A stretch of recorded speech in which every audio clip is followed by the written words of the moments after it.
Dios nos llama, ¿para qué? Para usarnos, pero conforme vamos caminando, para enseñarnos el camino, para ir aprendiendo qué necesitamos hacer, qué necesitamos cambiar para que Dios pueda usarnos para su propósito. Vemos a Sansón. Sansón fue nacido para un propósito. Sansón no fue para que fuera otro hombre más y nada más, no. Venía con un propósito. El propósito era salvar a Israel de lo que estaban pasando. Ese era el propósito. Pero Dios lo trajo aún cuando de una mujer estéril, porque era el propósito. Le dice: este va a salvar a Israel, va a salvar a Israel. Pero luego le dice: ahora no bebas vino ni sidra. Empieza a decirle qué no debe hacer. Empieza Dios a decirle qué debe de hacer para que el propósito, aunque este hijo iba a nacer, pero tenía que ser criado de una manera que Dios estaba indicando. Tú naciste nuevamente cuando viniste al Señor, pero tienes que seguir la manera que Dios está diciendo, si quieres ver la mano de Dios en tu vida. Muchas veces queremos que Dios: sí, Señor, ayúdame en esto, ayúdame en lo otro, pero no hacemos lo que Dios nos está diciendo. Seguimos haciendo nuestro antojo, seguimos llevando las mismas mañas, las mismas cosas, lo mismo que nos gustaba hacer en el mundo. Pero si queremos que Dios nos responda, si queremos que Dios responda a nuestras peticiones, para que Dios responda a nuestras peticiones, debemos seguir sus pasos, debemos obedecer sus pasos. Vemos que le empieza, primero le dice: voy a darte un hijo, vas a tener un hijo, yo sé que eres estéril, pero ¿sabes qué? Este va a salvar a Israel, pero tienes que vivir de esta manera. Le empezó a decir a ella misma, ella tenía que empezar a hacer el cambio en su vida. Y luego cuando naciera el niño también tenía que vivir de una manera que agradara a Dios, una manera que Dios le estaba indicando. Por eso cuando Dios nos llama para que haya muchas iglesias. Las iglesias no deberían existir, pero Dios nos llama para eso. Pero ¿qué pasa? Que Dios nos llama para que seas instruido, para que seamos instruidos, para que Dios cumpla el propósito en nosotros. Pero muchas veces pasa el tiempo, los años, y no vemos nada cambiar, porque no dejamos todo. Recuerda a Abraham, volviendo a Abraham. Abraham, Dios le dice: voy a hacer de ti una gran nación, te bendeciré, pero deja tu tierra y tu parentela. Y dice la palabra que Abraham salió, pero pasaron los años y nada sucedía. Era bendecido, la palabra dice que sí, Dios estaba con él, lo bendecía, pero la bendición principal no sucedía. Dice la palabra del Señor que Dios lo llama, él sale y es bendecido, sí, pero se llevó a su sobrino Lot. Cuando Dios le vuelve a hablar nuevamente a Abraham, cuando se aparta de Lot,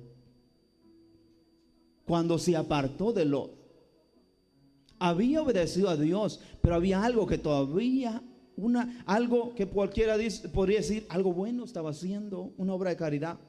Pero Dios, cuando te habla, Él es específico. No importa lo que tú pienses que estás haciendo algo bueno. Si Dios te dijo es así, es así. No es por lo que tú pienses que es bueno, porque muchas veces como cristianos hacemos: no, es que esto es bueno, esto va a agradar a Dios. Pero si Dios te dijo es así, es así. No hay cambio. Por eso Dios nos instruye de una manera que a veces no lo entendemos. A veces queremos entender a Dios: ¿por qué Dios hace esto? A Dios nunca lo vas a entender. Tienes nada más que obedecer y no tratar de entender. Si tú obedeces, vas a ver lo que Dios va a hacer en tu vida. Muchas veces tratamos de entenderlo y decimos: no entiendo por qué fulano, por qué esto y lo otro. Tú solo debes obedecer. Solo debemos obedecer. Vemos que a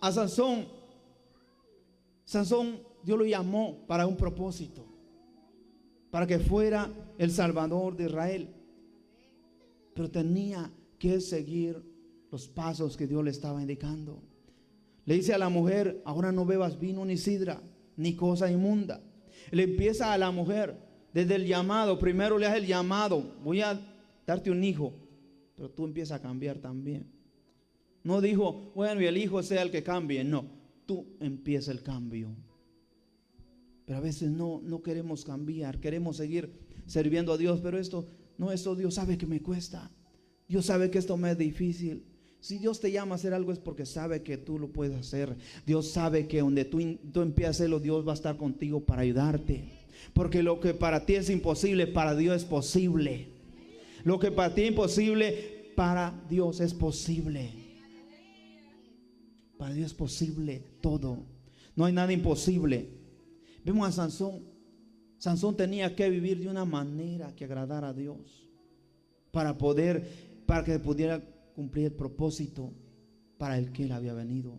Tú quieres que el propósito de Dios se cumpla en tu vida, tienes que empezar a vivir la manera que Dios te llama, la manera que Dios te está indicando lo que tienes que cambiar.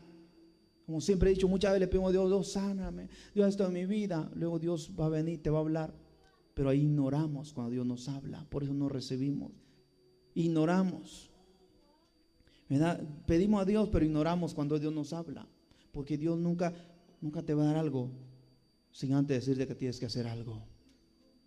En la palabra lo puedes ver.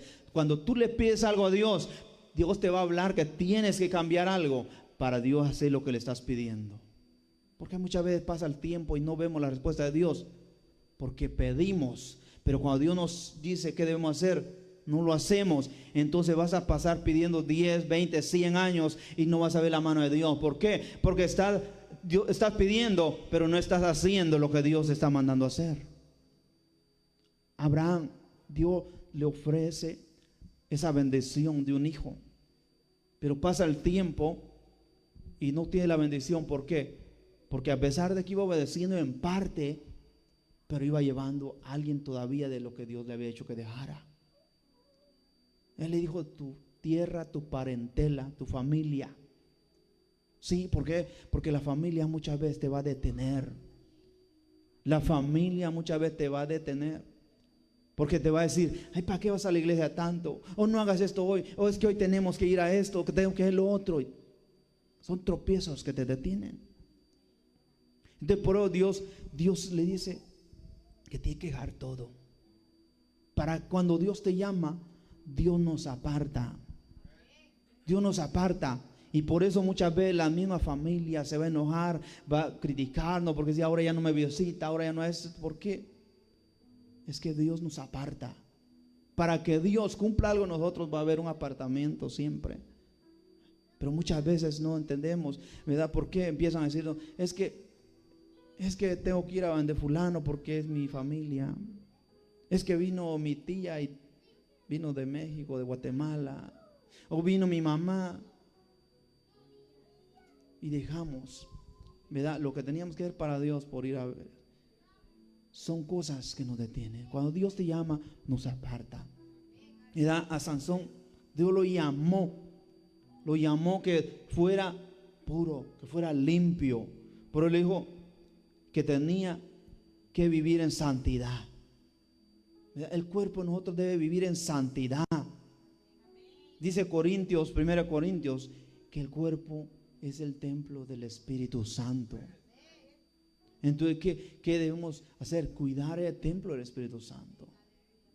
Por eso Dios le dice a la mujer: no debe beber vino ni sidra. Tenía que cuidar su cuerpo.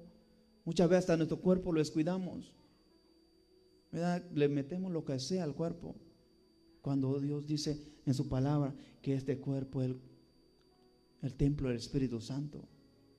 Por eso lo que le está diciendo ahí a la mujer, dice: no bebas vino ni sidro ni comas cosa inmunda. ¿Por qué? Porque tiene que ser santo. No había sido engendrado, pero desde ya le decía que tenía que irse limpiando. Tenía que ir limpiando su vida. Necesitamos limpiarnos. Queremos ver la mano de Dios, necesitamos limpiarnos. Dios nos aparta, ¿verdad? A Sansón lo apartó desde su nacimiento. Y vemos la palabra del Señor que dice que: y me dijo, he aquí que tú concebirás y darás a luz un hijo. Por tanto ahora no bebas vino ni sidra, ni comas cosa inmunda, porque este niño será nazareo a Dios desde su nacimiento hasta el día de su muerte.